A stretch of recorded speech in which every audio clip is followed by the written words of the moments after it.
আসসালামু আলাইকুম রহমতুল্লাহ। বাংলাদেশ ইসলামী ছাত্র শিবিরের কেন্দ্রীয় সংগঠনের উদ্যোগে আয়োজিত দেশের শ্রেষ্ঠ 4টি পাবলিক বিশ্ববিদ্যালয়ে ছাত্র সংসদ নির্বাচনে যারা বিজয়ী হয়েছেন তাদের সম্মানে আয়োজিত আজকের এই সম্বর্ধনা অনুষ্ঠানের প্রিয়ভাজন সভাপতি, শহীদের রক্তের চাঁদের মুড়ানো প্রিয় ছাত্র সংগঠন ইসলামী ছাত্র শিবিরের কেন্দ্রীয় সভাপতি স্নেহভাজন জাহিদুল ইসলাম, ছাত্র শিবিরের দায়িত্বশীল নেতৃবৃন্দ, ইসলামী ছাত্র শিবিরের সাবেক কেন্দ্রীয় সভাপতিবৃন্দ, অন্যান্য নেতৃবৃন্দ এবং বিশেষভাবে আজকে যাদের উদ্দেশ্যে এই মহান আয়োজন 4টি কেন্দ্রীয় ছাত্র সংসদের নির্বাচিত প্রিয় প্রতিনিধিবৃন্দ, আমি মহান রবের দরবারে প্রথমেই যারা নির্বাচিত হয়েছেন তাদের জন্য সার্বিক কল্যাণের দোয়া করছি। আল্লাহ তাআলা তাদেরকে যেন সুস্বাস্থ্যের সাথে নৈতিক দায়িত্ববোধে জাগ্রত হয়ে অর্পিত দায়িত্বটুকু তারা পালন করতে পারেন, সেই তৌফিক যেন মহান মওলা তাদেরকে দান করেন, সেই দোয়া করছি। এ ছাত্র সংসদ নির্বাচনগুলো দীর্ঘদিন পরে শুধু ঢাকা বিশ্ববিদ্যালয়ের মাঝখানে নির্বাচনের হালকা একটা ঝলক দেখেছিল 19 সালে। বাকিগুলার অবস্থা ছাত্র সংসদ যেন তামাদি হয়ে পড়েছিল, অপ্রাসঙ্গিক। কখন এটা হবে বিশ্ববিদ্যালয়ের ছাত্ররা তা জানতেন না। শুধু ছাত্র সংসদ কেন, সারা দেশটাকেই তো এমন করে ফেলা হয়েছিল, যার কারণে এই ছাত্র সংসদ নির্বাচনের তীব্র আকাঙ্ক্ষা জুলাই বিপ্লবের পর ছাত্র সমাজের মধ্যে জেগে উঠে এবং তারা আওয়াজ তোলেন। এ পথে বাধা ছিল, সব বাধা মাড়িয়ে 4টি বিশ্ববিদ্যালয় ইতিমধ্যেই নির্বাচন অনুষ্ঠিত হয়েছে। আমরা আশা করছি বাকি পাবলিক বিশ্ববিদ্যালয়গুলোতেও যথাশীঘ্রই নির্বাচন অনুষ্ঠিত হবে। নির্বাচনে যারা অংশগ্রহণ করেছেন তারা সকলেই অভিনন্দন পাওয়ার যোগ্য, কারণ অংশগ্রহণ করাটাই একটা বীরত্ব। লড়াই করে যে বীর সেই। নির্বাচনী এই যুদ্ধে যারা অংশগ্রহণ করেছিলেন সকল ছাত্র সংগঠনের সকল অংশগ্রহণকারীদেরকে আমি অভিনন্দন জানাচ্ছি এবং বিশেষভাবে যারা নির্বাচিত হয়েছেন তাদেরকে আরেক দফা অভিনন্দন জানাচ্ছি।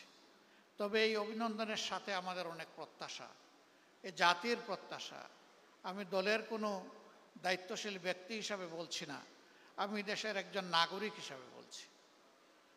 এই বিশ্ববিদ্যালয়গুলোতে যারা লেখাপড়া করেন মেধার দিক থেকে তারাই এগিয়ে, সেই মেধাবীদের কাছে জাতির পাওনা আছে, সেই পাওনাটুকু তারা দেবেন এটা আমরা আশা করি। কি হবে এই ক্যাম্পাসগুলো? আমাকে কেউ জিজ্ঞেস করলে আমি বলি এই ক্যাম্পাসগুলো নতুন নেতৃত্বের হাতে এমনভাবে গড়ে উঠবে, পরিচালিত হবে। সমাজের যে স্লোগান আমরা পরিবর্তন চাই, সমাজের যে স্লোগান আমরা নতুন বাংলাদেশ চাই, এখানে পরিবর্তনও পাওয়া যাবে, নতুন বাংলাদেশের মানচিত্রও দেখা যাবে। কাজে এই ছাত্র প্রতিনিধি বন্ধু এবং বোনেরা এটা মনে করার কোনো কারণ নেই যে শুধু ক্যাম্পাসের মধ্যেই দায়িত্ব সীমাবদ্ধ, বরঞ্চ গোটা জাতির স্বপ্ন সারথি। এই স্বপ্নকে ধারণও করতে হবে, আবার স্বপ্নকে বাস্তবে রূপ দিতে হবে। আমাকে লোকেরা আরও জিজ্ঞেস করে আগামীর বাংলাদেশটা কেমন হবে।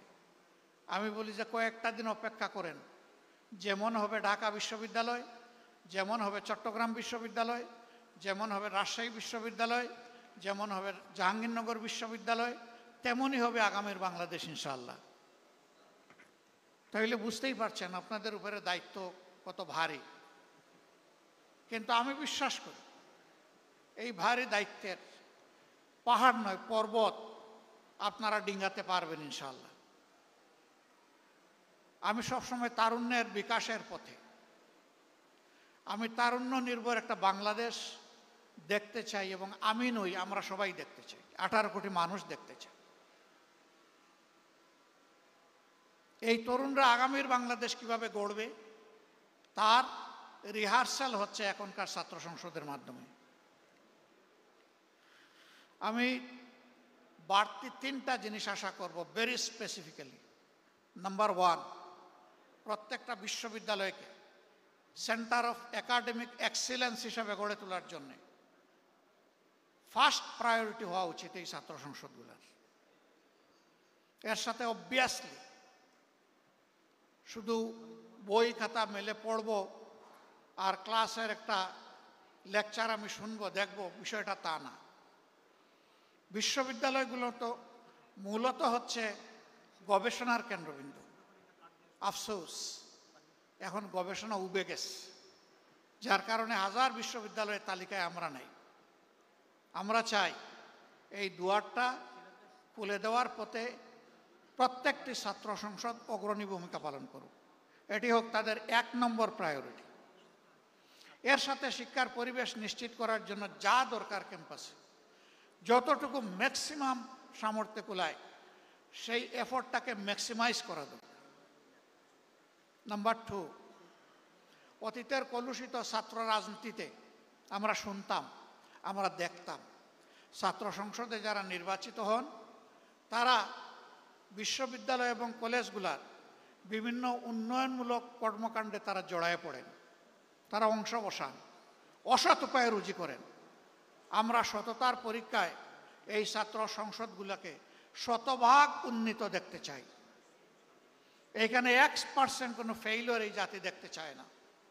কারণ ইতিমধ্যে যুবকদের নিয়ে জাতির যে অ্যাসপিরেশন তৈরি হয়েছিল, কারো কারো ভুলের কারণে সেই জায়গায় ভাটা পড়েছে। আমি চাই সেই ভাটার জোয়ার এই ছাত্র সংসদগুলোর মাধ্যমে ফিরে আসুক। তারা যেন প্রমাণ করে যে না, কয়েকজন মানুষের ব্যর্থতা মানে গোটা ছাত্র সমাজের ব্যর্থতা নয়, এটা আমরা মেনে নেব না। আমরা প্রমাণ করব ছাত্ররা সবসময় ন্যায় সত্যের পক্ষে, কল্যাণের পক্ষে, এবং ছাত্ররা সবসময় বৈষম্যহীনতার পক্ষে।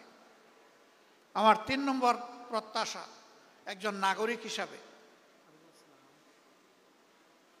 ভবিষ্যতের বৃহৎ নেতৃত্বের জন্য নিজেকে তৈরি করো। তোমাদের হাতে নেতৃত্ব তুলে দিয়ে আমরা পিছন থেকে তোমাদেরকে শক্তি যোগাতে চাই। দেশের ককপিটে তোমাদেরকে বসাতে চাই। তোমরা ককপিটে বসে দেশ পরিচালনা করবা, পিছন থেকে আমরা তোমাদের জন্য দোয়া করব, শক্তি যোগাবো। ভুল করলে কানে কানে তোমাদেরকে বলে সংশোধন করব, কথা না শুনলে হাতে ধরে ঝাঁকি দেব। যদি তাও না শুনো তাহলে সম্মানের এই আসন থেকে জাতিকে সাথে নিয়ে তোমাদেরকে সরাই দেব, এখন রাখবো না। তোমাদেরকে সেইভাবেই প্রস্তুত হতে হবে। আমি গভীরভাবে বিশ্বাস করি তোমরা পারবা ইনশাআল্লাহ। তোমরা পেরেছ। একটা পর্বত প্রমাণ, একটা হস্তিকে তোমরা এই সমাজ থেকে তাড়াতে পেরেছ। তোমাদের নেতৃত্বেই সেটা সফল হয়েছে। তোমাদের নেতৃত্বে ইনশাআল্লাহ আগামীর নতুন বাংলাদেশ, বেটার বাংলাদেশ গড়ে উঠবে, এটা আমাদের প্রত্যাশা। আরও কিছু স্পেসিফিক কথা আছে, সুযোগ পেলে এই বৃহৎ পরিবেশে নয় আরও কনসেন্ট্রেটেড এনভায়রনমেন্টে তোমাদেরকে বলার চেষ্টা করব ইনশাআল্লাহ। আমি খুবই দুঃখিত, অনুষ্ঠানের সৌন্দর্যহানি ঘটিয়ে আমার বক্তব্যটা আগেই দিতে হলো, কারণ আমার একটা পাবলিক কমিটমেন্ট আছে, এটা ফুলফিল করার জন্য এখন আমাকে রওনা করতে হচ্ছে। এই আয়োজন কিন্তু এখানে শেষ হচ্ছে না, এরপরেও কন্টিনিউ করবে। সকলের কাছে বিনয়ী অনুরোধ, পুরো আয়োজন জুড়ে আপনারা আজকের আয়োজকদেরকে ইনশাল্লাহ সঙ্গ দেবেন। এখানে যতগুলা বক্তব্য আপনাদের সামনে পেশ করা হয়েছে, প্রত্যাশার পারটুকু নিশ্চয়ই আপনারা মাপতে পারছেন। আল্লাহ তাআলা এটা উপলব্ধি করে নিজেদের কর্ম বুঝে নিয়ে সেই কাজ দিয়ে জাতিকে আশাবাদী করে তোলার উদাত্ত আহ্বান জানিয়ে আমাকে এখানে দাওয়াত দেওয়ার জন্য ইসলামী ছাত্র শিবিরকে বিশেষভাবে অভিনন্দন জানিয়ে আবারও সকলের কল্যাণ কামনা করে আমার বক্তব্য এখানেই শেষ করছি। আল্লাহ হাফিজ। বাংলাদেশ জিন্দাবাদ। বাংলাদেশ ইসলামী ছাত্র শিবির জিন্দাবাদ। আসসালামু আলাইকুম ওয়া রাহমাতুল্লাহ।